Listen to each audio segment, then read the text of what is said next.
Hello and welcome to the DM show. Hi, Martin. How are Hi, you? hi, Deirdre. Great to see you. And for anyone who's watched more than one of these, I am not in my regular location. I don't have a nice, beautiful beam like that, but it's great to be here. We have, I think, a fantastic show. I think it's going to go by a little more quickly than some of them, but it'll be really, really great. And we're going to bring our guest on in a few minutes. But you have a new LinkedIn Learning course, don't you?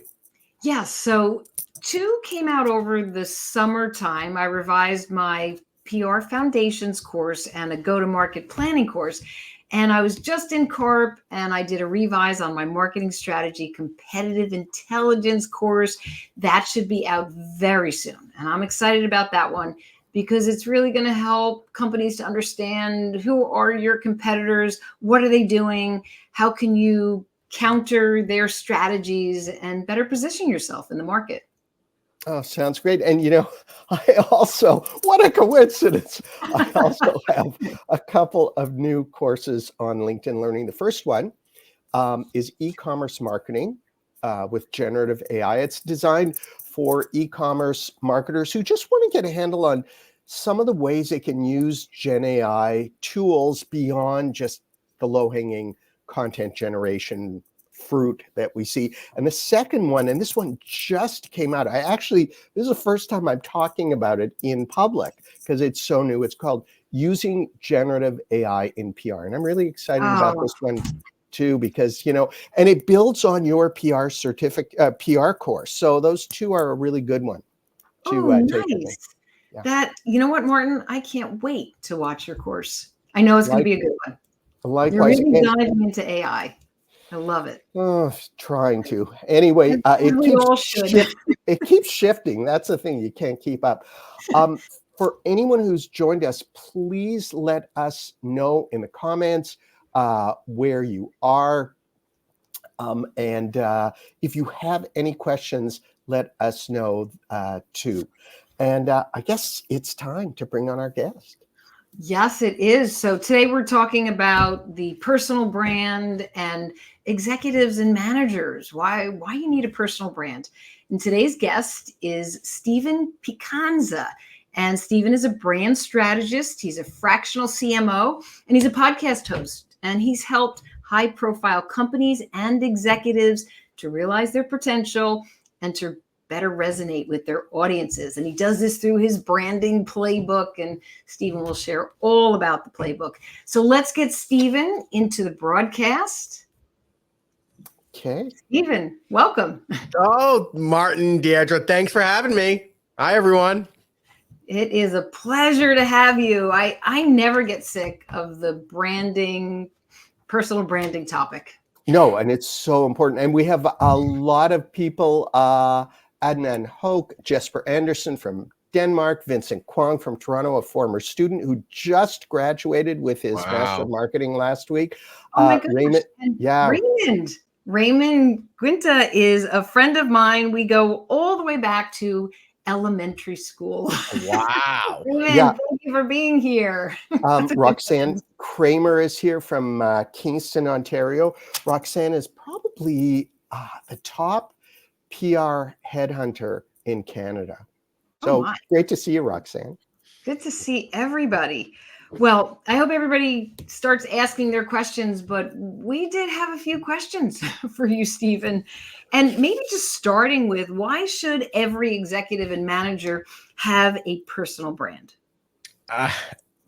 We all have one, right? Like we all have a brand, whether we want to admit it or not, right? It's our reputation, it's our name. And that's a lot of what I talk about. Like we have at birth, we were given a name. We were given, this path. And if you don't define it, then someone else is going to define it for you. So for an executive or for a manager, this, understanding who your personal brand is and where it's going helps you to build trust, helps you to build credibility. It's a career move. It also helps to future-proof yourself in this volatile job market, as opposed to being one of thousands of people with an applicant. If you have a really solid personal brand, and you have the relationships and you have put the work and effort into it, you can differentiate yourself in the sea of sameness, because unfortunately we live in a time and place where the sea of sameness is running rampant. Yes, and it's loud. It's loud out there. It's so very I think loud. what we're hearing you say is it's a way to show who you are, what you value, and what makes you stand out.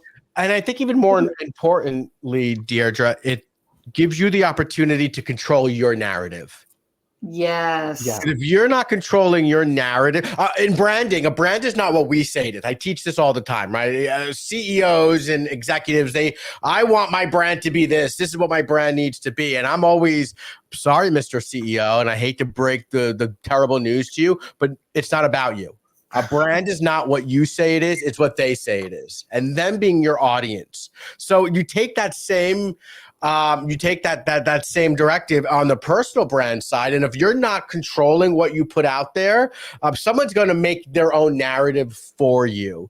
And of course, we can't control we can't control how people perceive us, but all we could do is try to do the right thing and put out the right information and the right knowledge and the right narrative, so that we can, again, just try to put those guardrails up. So again, we're trying to control as much as we can, even though we really have no control, because people's perception of us is their perception. Well, but we can do a good job, hopefully, shaping our own stories, because that's Right. what makes us stand out. So you talked about this a little bit when you were saying, why it's important, but what are some of the reasons a personal brand falls short and, either doesn't capture attention or create any impact, or just like sits there? There's multiple reasons, Martin. I think one of the biggest ones, and this is such a buzzword, and I hate this word, so I'm going to say it, and then I'm going to yes end it. I'm going to put my improv hat on and yes end it. A lack of authenticity, but authenticity is overplayed. I think it's a lack of sincerity, right? If you're not really sincere with with who you are, and if you're just trying to imitate and be something you're not, it's going to fall flat. And I think that's a big thing. I think also, and getting a little bit more tactical, personal brands fail because of inconsistencies, right? You're inconsistent with your message. You're inconsistent with your voice and tone. You're inconsistent in the content you're putting out there, whether it's LinkedIn or any other platform, right? If you're just constantly trying to look at shiny, bright new objects and, be the latest trend or even fad of the day, it's not going, you're not going to be seen as like this trusty, beacon, right? And that's really what we want as a personal brand. We want to be trusted. And we want to make sure, going back to that idea of sincerity, that our core values as a human being, as a person, matches your day-to-day actions. Okay. So for example, like you don't want to talk about how authentic and sincere you are as a leader and how you really are focused on employee development as a leader, and that becomes a tenet of your personal brand online. Yet the way you treat your employees is different, and the reviews about you on Glassdoor are lackluster. Now your core values on what you say and your day-to-day are just misaligned, and misalignment goes back to what you asked, Martin, about like what are the biggest brand killers or personal brand killers. I think it's all of that, right? It's not having that right narrative. It's not engaging with your audience. It's just being all about you and not about them.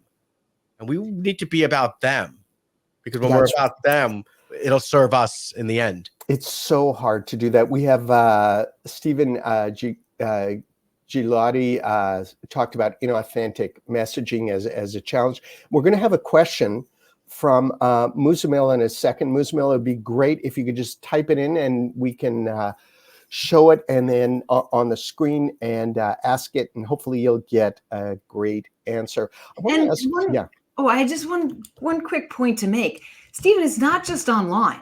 It's also Not in person. It's wherever you show up. you're However right. you are true to your brand and what you're showing out there has to match in person when you meet people. It Otherwise, there's does. a big disconnect. It does, and I think a lot of people.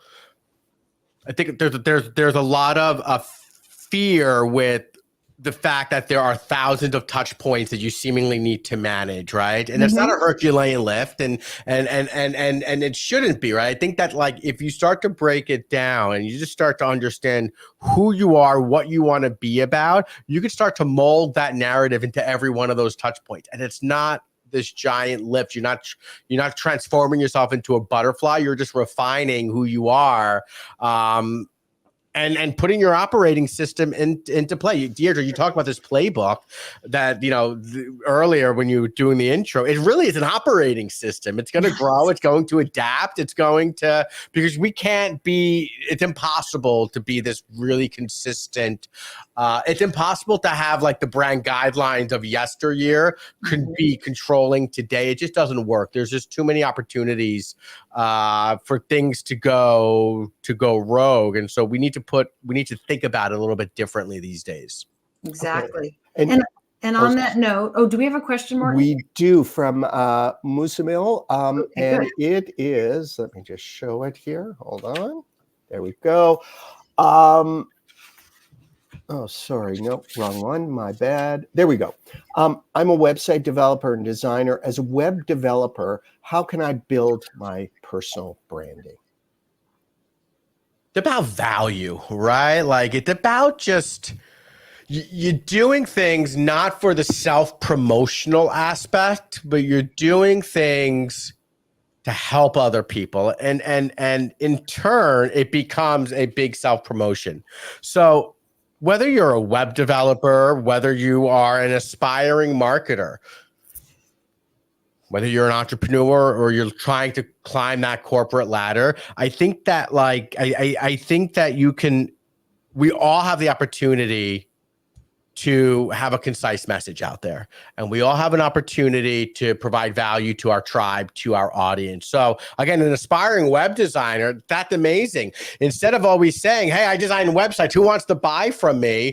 Instead of trying to be the hero, right, in the story, right, in the story brand or the hero's arc, try to be the guide, right? Try to help people. Hey, if you're building a website, here are 5 tricks that I do to make sure that I'm not losing money, whatever it is, again, from a content perspective. And I think that's a big shift in people, right? Too many people think that they're the hero. And I'm going to bring it back to Donald Miller and Story Brand Framework. And he brilliantly made it very simple for people to reverse that narrative because we approach it with an ego. I'm the hero of the story.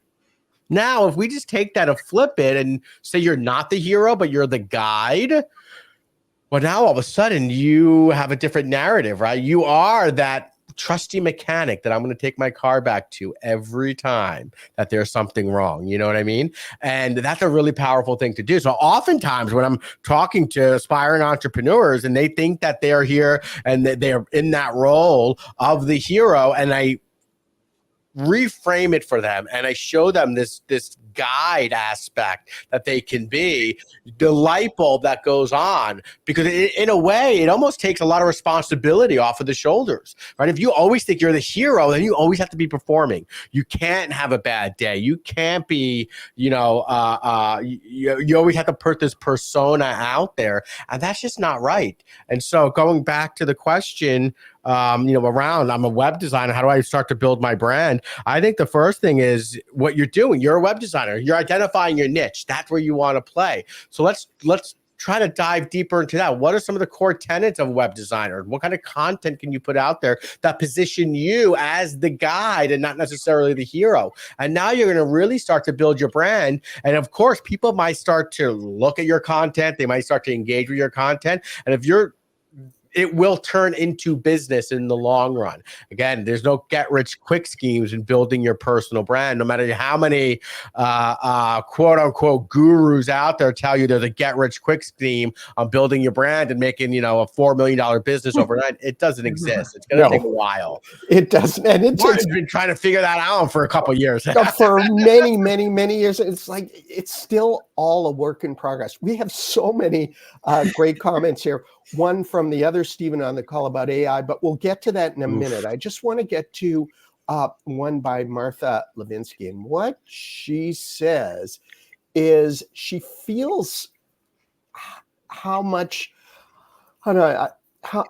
notice you get is based on the reward systems of platforms offered. And so you must shout to be noticed there or to get any acknowledgement. The fact that deep, authentic interactions are rooted on listening can create a disconnect factor. So how would you deal with that? Social media is, man, the love-hate relationship we all have with social, isn't it? Here's an interesting thing. I'm in branding, and it's a very visual thing, but you will not find me on Instagram, and you're not going to find me on Facebook, and you're not going to find me on TikTok. I made a decision a couple years ago to choose one platform because of that very reason, right? Because there are too many distractions. There are too many carrot and stick scenarios. And it becomes overwhelming. It impacts mental health. It impacts a lot, right? And so I think that and often when I'm, if I'm coaching, a personal brand coach or an executive, it's like find those mediums that where you want to be, where your audience is. I think that's more important. If your audience isn't on TikTok, stop trying to shove your content on TikTok and try to, become famous. And I think that by doing so, you start to eliminate all of the temptations out there where you have to be everywhere and you have to be optimized everywhere and your content, has to go to a million different places. And it becomes a little bit less of, I always use this term Herculean lift. It's less of this giant lift. And so therefore there's less rewards. Yes. And I think that I think we hear some feedback there. So for the platforms, I think it's also important to understand that when you're on a platform, your engagement increases. It helps you to be seen, you get more benefit, and so do the people who are there with you. But there's one thing, because I do believe that I like to hang out on LinkedIn a lot, and I don't want to spread myself too thin. You won't find me on Snapchat or TikTok, but you still have to know what people are saying. So you want to protect your brand. And that's why we monitor, we look for Google alerts, we show up where we need to. If anything is bubbling up, you want to be there to get ahead of your story and to keep your brand reputation intact. Absolutely. So, and just a couple points that we call that social listening, right? Like, what are people saying across the social sphere? Now, I just made a mention. I want to clarify. While I am not active on Instagram, I'm there. I have a page because as a personal brand, own your real estate. Mm-hmm. Even if you don't think you're going to be using it in the future, you should still have that handle or that URL. When my son was born, the first thing I did after counting fingers and toes is I bought, because we didn't know what the sex was going to be, I bought URLs. I got email addresses. Yeah, I did that in the 90s. Yeah. And then now that my son is using his for his own personal brand, which is he's a music producer and composer, and he's got a website. Yeah, my daughter not yet, but yeah, I bought that when they were born. After everything's okay, it's like, okay, let's get them their name.com, right? Because you would hate to.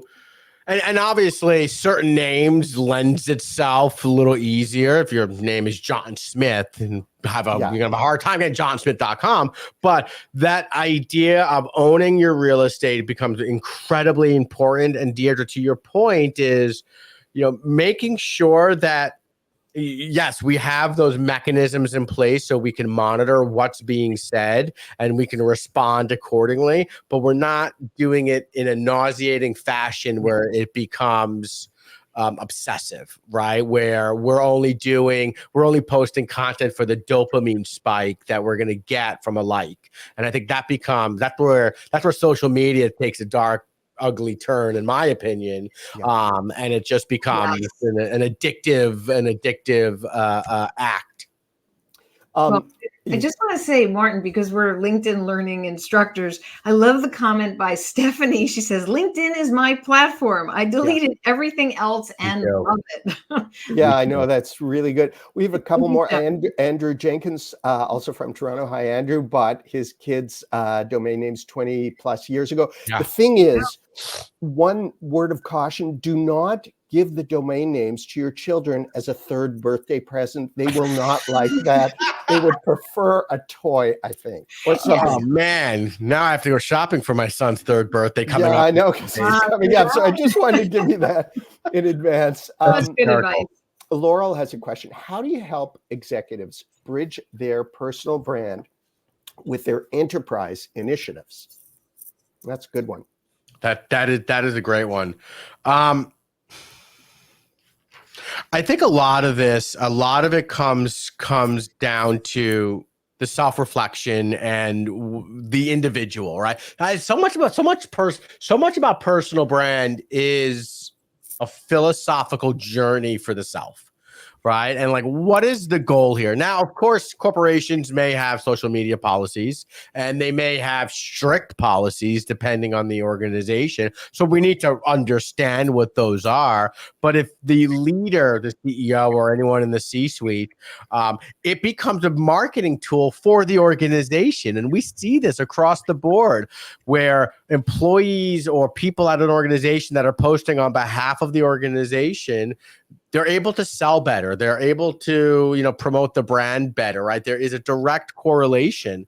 And so it becomes a really interesting thing that executives, and again, I said this earlier, like in a way, you're future-proofing yourself should the job not work out. But in the interim, you're bringing so much value to the organization. So it's a very subjective question with not just one answer. I think it's based on nuances in the situation and the organization. But there are absolutely ways where an executive who understands where they're going, who understands their North Star, understands their role as the guide, whatever that means for their audience, could push out content or could just show up in the right way that just adds tremendous value to the organization, the employees, the board, the vendors, everyone, because they're in that position of influence and power. That's good. We have a question from Mazar, and this is an interesting one. Why do so many companies rate attendance over performance? What's your thought on that? And I guess that's in relation to personal brands. I'm going to interpret this question as just showing up as a personal brand versus being active as a personal brand. Yeah. At the very least, showing up is incredibly important, right? At the very least, I mean, that's the first part is we have to show up consistently. This is why we see challenges. I do this sometimes with clients, right? A content challenge or a blogging challenge or a newsletter, writing an email to your list, right? Because showing up is half the battle, if not more. And then the performance, look, my personal brand, I put a newsletter out every week, right? And my email list has grown, and I'm steady Eddie, right? I'm on Substack. I'm 102 posts in. I have an average, open rate 20-something%, really consistent. Yeah. So like I'm just steady Eddie there, right? I'm not necessarily looking at those numbers unless there's an anomaly, a 30% or a 10%, right? If there's a big anomaly, I'm looking at it. I'm looking for the consistency, right? So for me, just showing up, I'm creating that daily or that weekly habit of writing to my audience. I'm reinforcing those habits that I want to put on myself, on who I want to be and the content I want to push out. And so, to some regard, that to me is more important because I think a lot of people have the hardest time just starting. and then sticking with it, right? Maybe because they're too concerned about the metrics and the performance. I would almost say that's irrelevant. Like, get that off of the table. It's a distraction. And if you're only doing things for metrics and you're insincere to yourself, well, then your core values and your day-to-day actions aren't aligned, right? Then why are you doing what you're doing? You're doing it for vanity, and you're not doing it for the real reason of the, of what your journey is or might be. That's good. Deirdre, we have time for, I think, 2 more questions from viewers, and then you can wrap it up with a final question. Wow. So I know. I'm going to go to Farima's question, which is long. And it says, how can I maintain my empathetic servant style leadership brand while my company's expectation is to be authoritative and manage people under pressure? I have a record of coaching people to become great performers, but it takes time to do that. And I know my style really works, but my executives can't wait. That's a great question. It is a brilliant, brilliant question. I mentioned Donald Miller's story brand earlier. Often when I am when I'm consulting, there's a beautiful harmony and or tension, depending on how you look at it, between this idea of empathy and authority. And they absolutely both can be achieved. Your empathetic style could still be authoritative. You don't have to be aggressive about it, right? I think aggressive is not the right word we're using here. But authority can just mean, your reasons to believe, as we might say. Maybe you have an advanced degree. Maybe you have done X for X amount of people, like whatever that authority thing is. And again, authority does not mean aggressive. It does not mean putting the hammer down. It just means confidence. I'm confident in what I'm delivering, but the way you're delivering it is in a way that is people forward and human centric, right? And so I think that there is a balance there that can be achieved. And to me, it's just a matter of figuring out what those empathy points are for you and what those authority points are, and then how do we weave them together into that narrative, right? And there are some amazing leaders out there that absolutely do that. One that I think about is Obama. He's absolutely authoritative, but wow, is he an empathetic leader and an empathetic speaker and orator, right? Like there's just one example, but that's a great balance that he's able to strike. Okay, and the last question will be a quick one from Sabat, and that is, I'm a content creator. Please suggest a powerful platform for personal branding, and then Deirdre will get to your question, of course. Okay.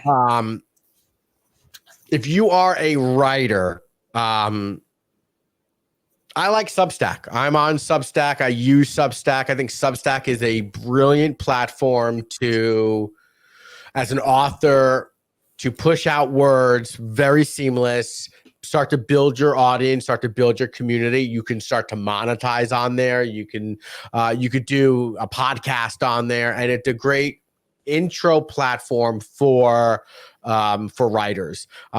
You say content creator, and then the slew of questions comes to mind. What kind of content? Is it just written content? Are you doing video as well?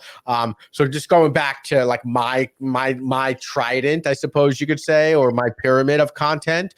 It's Substack, where that's my newsletter and my blog, I suppose you could say. It's YouTube is where my video content lives, i.e. podcast as well, and then LinkedIn as my distribution channel. And I just stick to those 3, and I don't really deviate from there because I just can't handle it, and I don't want to handle it, right? And so if you are aspiring content creator and writer, I would look at those 3 channels, and they're all free to use. And you can monetize, but I think more importantly, you could build a community that believes in you and what you're doing. And at the end of the day, that's what we want as a personal brand. We want 1,000 people, 100 people to believe in us so they could buy our products and support us in the end. And it absolutely is doable. Again, we just have to crack that code for each individual. All right. Well, I'm going to give a final question. Steven, what's your best parting advice for executives and managers who want to create a great personal brand? Be consistent. Just show up consistently, focus on providing value. And just remember, like, your brand, your personal brand essentially is your legacy, right? And like, if you build it intentionally, you build it thoughtfully, it will open doors and opportunities for the rest of your life, whether you're climbing the corporate ladder or you want to become the next Elon, right? Regardless, like that would be that's it. That at my valedictorian speech, or if I'm ever doing like that kind of keynote, right, at a college graduation, I think that's what I'm ending with. Well, I love it. Build your legacy, open doors, I think, not only for yourself, but for others too, as you provide value. And just be sincere. Like, I think that's the big one. Like, just, it's even more so than authentic. Just be, we're born, like, we need to ramp up that sincerity level as human beings. Yes. We're not robots yet. No, we're not. And you know, we didn't get to the AI question and so many others. So we're going to have you back. Yeah. Continue. I want you guys in my studio when I open up in a week and a half here in New Jersey. And we'll do this. So we'll do a double show, maybe. That's what we'll have to do. You know, sort of syndicate content. No, I love it. Thank you. Well, thank you, Steven. It was great having you on the show. And thank you, everybody, for tuning in. And we'll see you next month in November. We have another guest and an interesting topic. Yeah. So thank you. Bye. Bye. Bye, everyone.